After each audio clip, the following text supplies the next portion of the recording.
Russia and China have agreed a massive natural gas deal. A decade of negotiations was finally concluded at the tail end of a state visit to China by Russian President Vladimir Putin. Both sides will work on strengthening their military ties amid their strained relations with the US as well. Our Shin Se-min reports.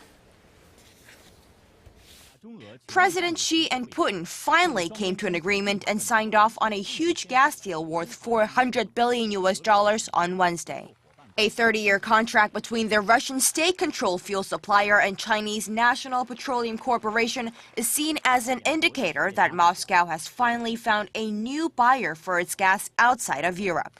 The business deal was first discussed during the first round of summit talks on Tuesday, but was left unsigned as both sides couldn't agree on a price at which Russia would supply gas. The price tag on the Russian gas is still not disclosed, but the deal is seen as a move by Moscow to shift the country's interests eastward amid sanctions from the international community for its annexation of Ukraine's Crimean Peninsula. During a meeting in Shanghai on Tuesday, Presidents Xi and Putin agreed to strengthen their economic and military ties. They also held in-depth talk about North Korea's nuclear and missile programs. Praising the tightening military ties between the two sides, President Putin said he was convinced Moscow and Beijing could forge a strong strategic partnership and that bilateral military cooperation was developing very well. Putin's visit to China coincided with the beginning of the two countries' joint naval exercises, Joint Sea 2014. The drills have raised red flags in Seoul as they overlap with South Korea's expanded air defense identification zone.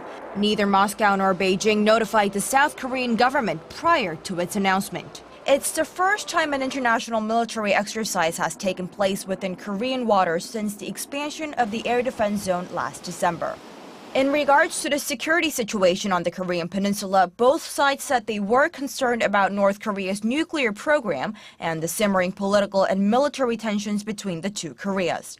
China and Russia stressed the long-stalled six-party talks on North Korea's denuclearization are the only effective way of reaching a deal everyone is happy with. They called on all parties to do more to secure peace and stability in the region. Shin Se-min, Arirang News.